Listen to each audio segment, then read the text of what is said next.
Hi, Razor. Alexander Isak, will he be available for Liverpool? I don't know. Still don't know? No, still don't know. I hope so. I desperately hope so. It'd be great to see him involved for us, but yeah, we're in the hands still of other people. So yeah, desperately hoping that gets done before the game, but there's no guarantee as I sit here now. Is there a cut-off point? I think it's 75 minutes before kick-off. Am I correct on that? Yeah. So we don't know. So it could go down to the wire. We'll wait and see. How has he trained so far? Yeah, we've had minimal training with him, obviously, between games, but what he has done, he's done very well. Yeah, he's looked bright, keen, showed us just little flashes because, as I say, the sessions have been contained and been quite light, but yeah, certainly excited by him. You didn't have Bruno Guimaraes at Wolves. You said he had a niggle. Is he recovering, and what's the situation there? Yeah, he's doing well. I don't know about this game coming up, but hopefully not far after if he doesn't make this game. He's very positive, good spirits, desperate to get back and be involved. So yeah, he's a big player for us. We need to get him back as quickly as possible. What's the nature of the problem? Just a slight hamstring. So Tranmere brought him on for 5 minutes at the end in case we needed him to take a penalty. Was our thinking. We wanted him to be warm to take that penalty. We didn't want to just bring him on with 10 seconds left because at that stage of the game we were under pressure. And unfortunately just felt something in his hamstring. Any other fitness concerns ahead of Liverpool? We have a few injuries at the moment. That's obvious. I don't think any of them are long term apart from Emil. So we're hopeful that we can get the main body of the squad back fit pretty quickly. Certainly for this game, I think we're slightly stretched. Transfer window closes on Thursday night. Do you expect to be active before then? I don't expect to be honest. We're very pleased with the business we've done. As I say, the injuries we have, we believe to be short term. So there might be a bit of short term pain around the squad, but longer term, when those bodies are back fit, I think we're very strong. That's not to say that we're totally closed off. We're obviously still looking, but I don't expect any major business to be done by us. What about outgoings? Firstly, the situation with Martin de Braak is something you acknowledged last week. Is he close to leaving? I think discussions have taken place between the clubs. I don't think anything is concluded as I sit here now. From my perspective, I'm sad if Martin does leave. Sad to see him go. It's certainly not something we necessarily wanted as a football club, but we understand there's always two sides to every story. Just a couple more. Sven Botman has played the last few games, and I think I saw a stat after the Wolves match that he hasn't lost a header that he's contested in the Premier League. You didn't pick him for the Nottingham Forest game, but he's been in central defence since. How do you feel he's adapted to the Premier League? I think he's done very well. I thought Wolves was an excellent performance from him. Very composed, looked very calm. I thought used the ball very well. Probably should have scored from a corner. So I certainly think he's got an imposing presence in the team and a calmness that helps us. So yeah, very, very pleased with the early signs from him. And just one on the game against Liverpool. You were asked this sort of question before Manchester City, but do you feel now, even though you do have a few injuries you've added to your squad this summer, that maybe you go into this game against them in a stronger place than when you played them last season, certainly at Anfield?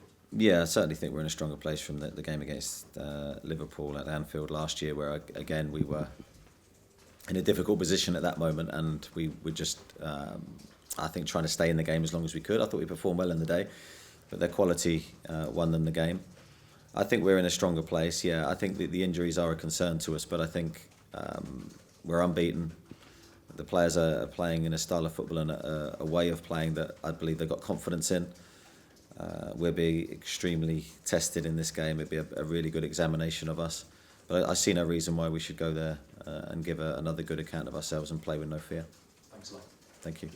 Eddie, who are the other injuries you're saying you're stretched? Well, obviously we've got Maxi, who's a worry for us at the moment.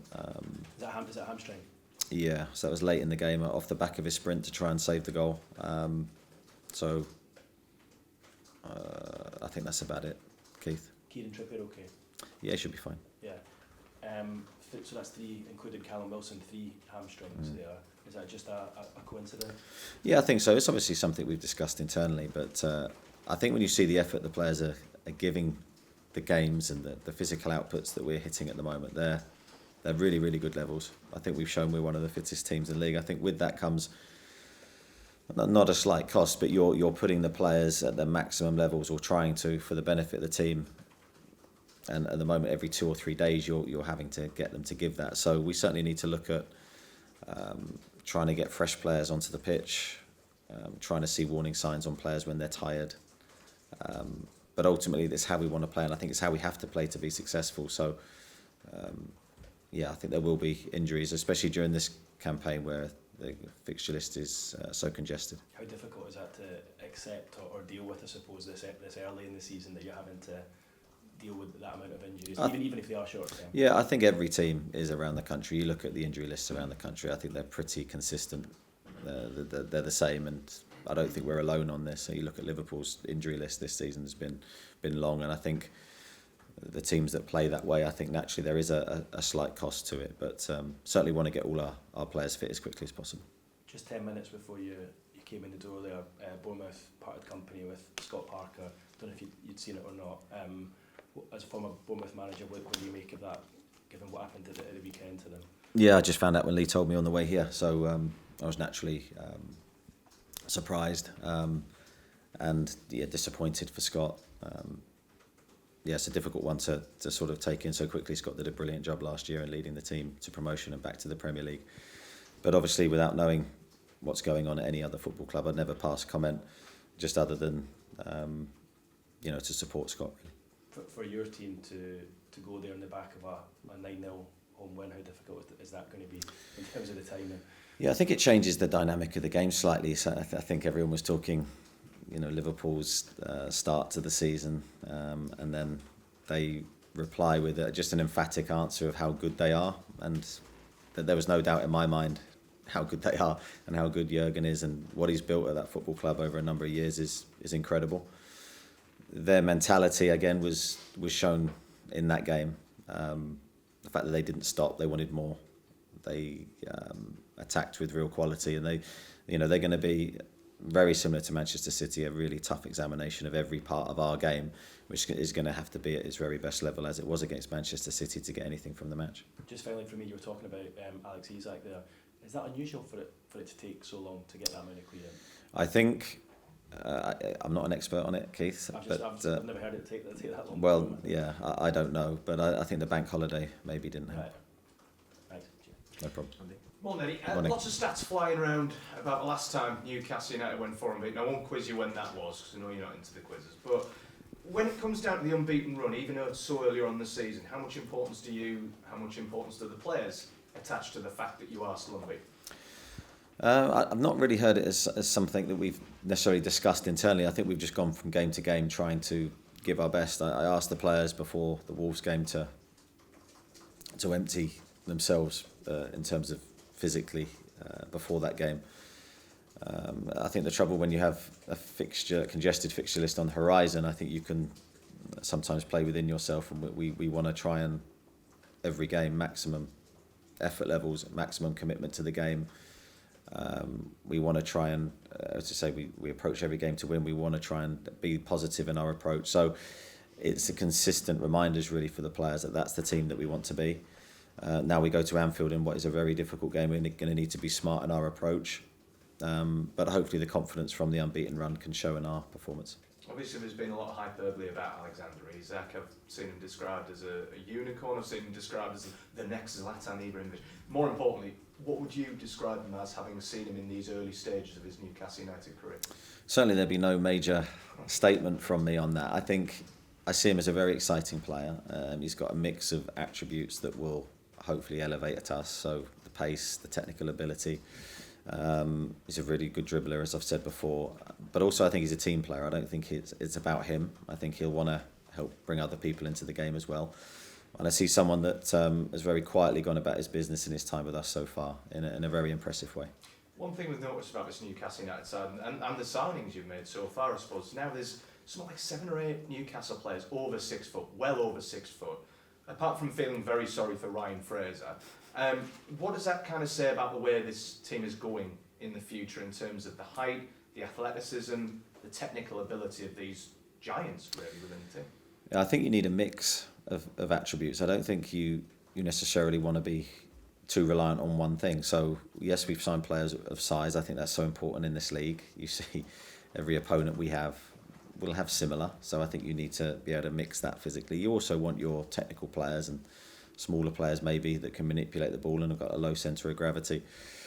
So you need players to do different jobs. The team needs to have a mix of qualities. I think we're building that.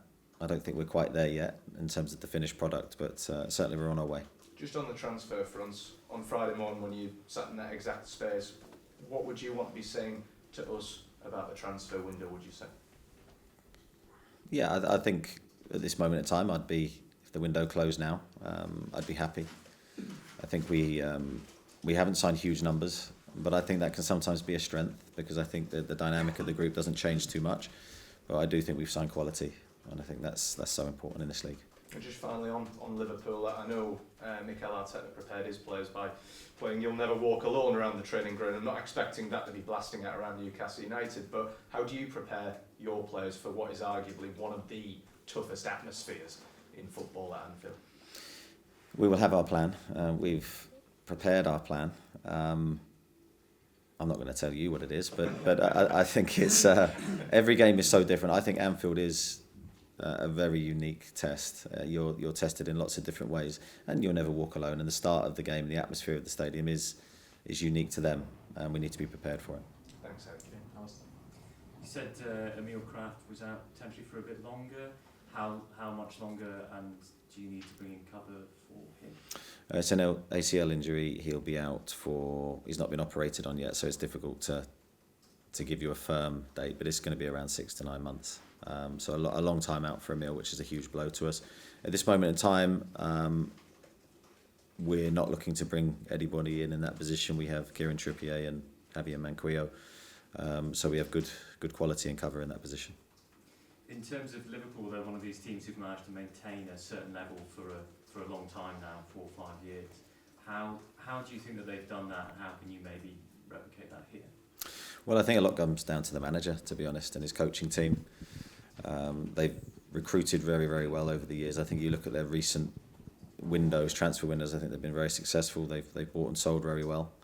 So then the passion and the energy that the manager shows and continues to show consistently, the quality of his work shines through in his team's performance. So a mix of things. It's never down to just one person at a football club, but they've certainly been very consistent in their success. And I appreciate you might not know, but work permits, because I don't really know, how does that work? Is that to do with where the player comes from? Is that like a Brexit thing? What causes it to be held up? Let me pass this one over. Do you know? It's just if a player's from overseas, then obviously they need to apply for work permit through the government, and we're currently waiting on that now. Right, and it might just be a delay to do with holidays rather than... Potentially. Thanks. All right. Simon? Eddie, over the last few years, it tended to be Liverpool and Manchester City in some order, and then the rest. Having already matched one of those two teams and not really shown any fear in doing so, how much confidence does that give you that you can match the other? Well, it does. I think we have to look back at that game, certain elements of our performance, and try and take the characteristics of that into this one. Certainly, the commitment we showed in that game, the energy we showed, we have to bring. You don't get anything from games against Liverpool if you're not physically very good. You have to match their intensity. We have to live with the momentum of the game and try and sway it in our direction where possible. So, all those experiences I think will do us the world of good. Okay. Thanks, broadcasters. Damien? Eddie, you've gone from the highs of that brilliant performance against Man City to breaking the transfer record to now potentially being without 3 of your most important players. Are you starting to get a sense of the emotional roller coaster at Newcastle? Yeah, I think I was becoming aware of what happens. I think it's important for me to stay very neutral, though, even in the high moments, to just be very calm, and that's my personality, as you can probably tell.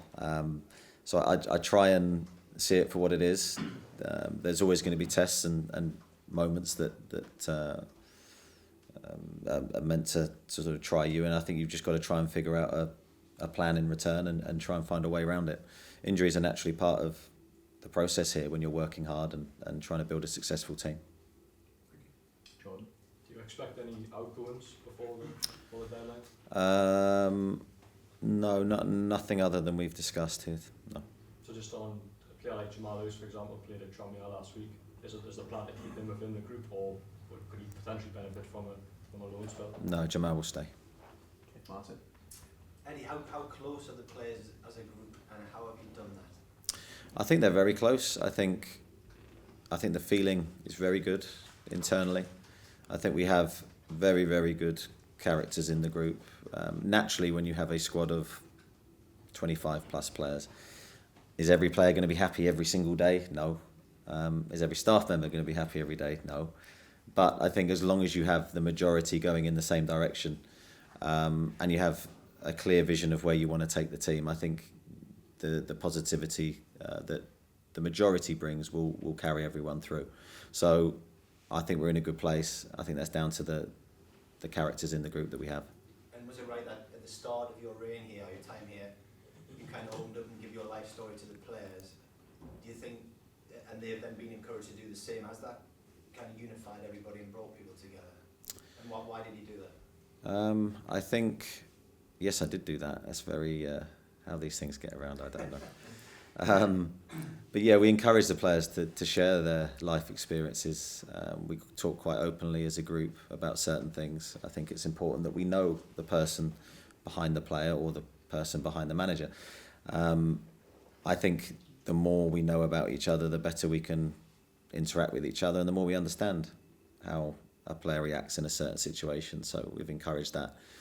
And I think that honesty brings people closer together. And do you think the players genuinely care for each other, and does that help on the pitch when they're kind of working for each other? Yeah, I think the players do. I think they care about the team. I think they're caring about what they're doing, and they want to be successful. So I think you have to care about every individual, and I think the players have to share the emotions that, because there'll be highs and lows for every player within the squad. When they're low, they need support, and when they're high, they need calmness. So I think we've got a good mix. And sorry, last one. Is that sense of trust something that's kind of come in your time since you've been here? I think it comes through your interactions and dealings with the players over a long period of time. I think they see and analyse and look, and hopefully they see that we're trying to do things the right way, and we're trying to treat everyone with fairness. And I think naturally, hopefully, from those experiences, what trust builds between us all. Dominic? Yeah, just to clarify, Alexander Isaac, is the plan to bring him to Liverpool with the squad as you did at Wolves on Sunday? Well, I think with 75 minutes before kick-off, that is the window. I think after it goes beyond that point, we wouldn't be able to involve him. So yeah, he'll come with us. Yeah, and just on potential outgoings, Matty Longstaff, is there anything in place with him or could be in place with him? Yeah, so Matty would be one. Obviously, the slightly younger players, potentially there might be some movement with some of those. Okay, Craig? And you gave an answer there about everyone pulling in the same direction, which might lend itself to the answer you're going to give. But you said that from a club perspective, you didn't necessarily want Martin Dubravka to go. To that end, why is he going? Because it's not always about what I want or the club wants. You have to understand the player's position as well. And sometimes, Craig, you have to see things from two perspectives. There's no ideal world in football. You have to make a decision. The club have made the decision, and we back it. Is that then a gamble, a risk from your perspective in terms of having Nick Pope and not having a backup like Martin? I think every situation's a risk. I certainly back Carl Darlow. I've got no issue. I've said this from day one with Martin and with Carla. I had two very, very good goalkeepers. That's not changed. Carl did very well against Tranmere recently, showed his experience and showed his value to the squad. He's trained brilliantly, so I've got no problem there. Obviously, I'd love as many good goalkeepers as I can have, and certainly Martin is that. But as I say, you've got to understand the other person's perspective. Just sorry, going back to Sir Max, he said earlier there, You said it was a worry for tomorrow or a worry for the weekend. I don't know. We'll take it a day at a time. It doesn't look serious. Okay. Luke? And what is your life story? Ooh, how long you got? Is it more likely to be loans? This, do you think now between is that the market you're looking at between now and the close of the window? Yes. Yes, and that's because the budget is exhausted. Your words, Luke, not mine. And just finally, Haaland scored a hat-trick at the weekend, 19 minutes. He scored one against you, sparking the fight back. What do you make of him, the impact he's had on the Premier League? And is he a sort of different breed of striker that perhaps we haven't seen before? Yeah, I think he's very different. I mean, I was very, very impressed with him against us. Physically, I thought he was very good. He seems... he's got everything. I don't necessarily see a weakness in his game. So I was pleased that for the majority of the game I thought we dealt with him pretty well. Full credit to my defenders and back four and the whole team for that. But I think he's an outstanding talent. Chris? Morning, Eddie. This might be a technical question which you might not be able to answer. It's about the work permit, but obviously you've said that Isak has trained over the last few days. Is there certain things he hasn't been able to do in training because of that, or has he been able to fully be involved? No, not as far as I know. I don't think the work permit stops you doing certain things on the training ground, but he's done everything. I don't know, is there anything he hasn't done? I haven't seen it personally. But No, I'm not talking about training. Lee's not on the training. I was talking off the pitch. I'm aware of. No, okay. He needs to come training with us, don't you?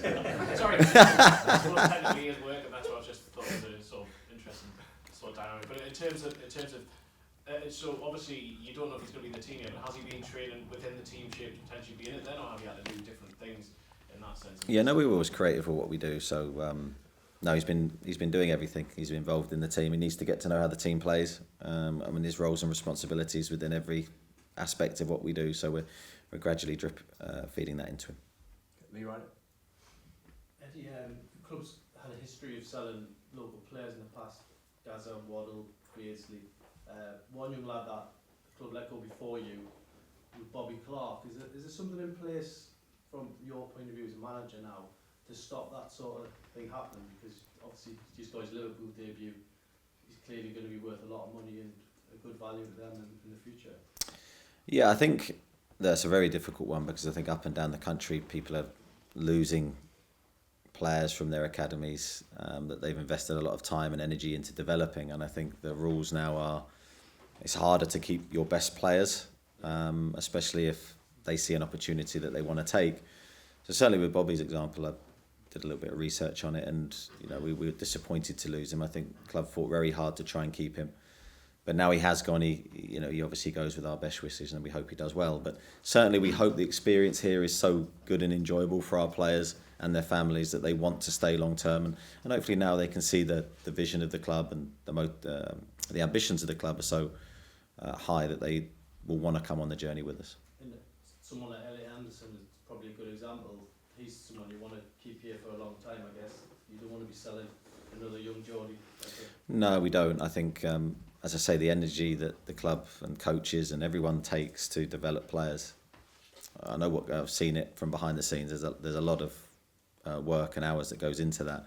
So you want to see the results of that then on the pitch, helping the club that have made those sacrifices for the players. And certainly with someone like Elliot, you see him come on against Wolves, and it was a great thing to see him do so well and impact the game. Just finally on Anderson, yeah, that was an unbelievable sort of 6 or 7 minutes he had. Is he pushing closer now for a Premier League start? Yeah, he is. I mean, the cameo that he did the other day will certainly do him no harm in my eyes. He needs to earn my trust, and he can only do that by when he enters the pitch to give his all, fulfil the role that we've asked him to do. But I think we saw someone that had no fear. He believed he belonged on the pitch, which is half the battle, and nearly scored the winning goal for us. So a lot of credit to Elliot for that. Kieran? Eddie, I know you couldn't answer this on Friday when all the moves gone through. Was there any sort of pitch you gave to Alex before he came to convince him to come, or was it quite an easy sell where Newcastle are going at the moment? To be honest, it was very quick. So there wasn't necessarily time to sit down and sell my vision and my work to him. It was more, I think that had already been done really by the time that I met him and spoke with him for the first time. Certainly now he's joined, I will then be doing sort of the explaining everything to him and showing him how we would develop him while he's with us rather than before. And the players you've signed this summer, like him, Nick, obviously an international, Sven, do you think they can help attract others going forward, you know, the windows to come? Certainly, I think if they come here and do well, I think it does create a pathway for other players then to follow.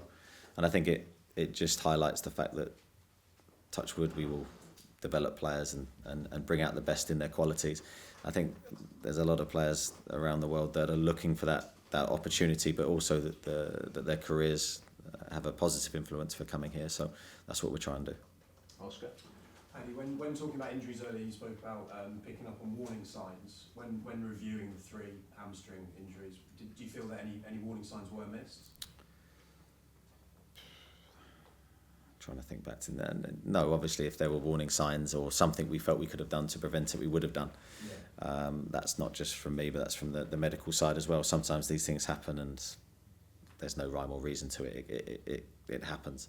But we obviously look back at every case and try and learn from it. Was Bruno fully fit heading into Tranmere? Yeah, he was fully fit, yeah.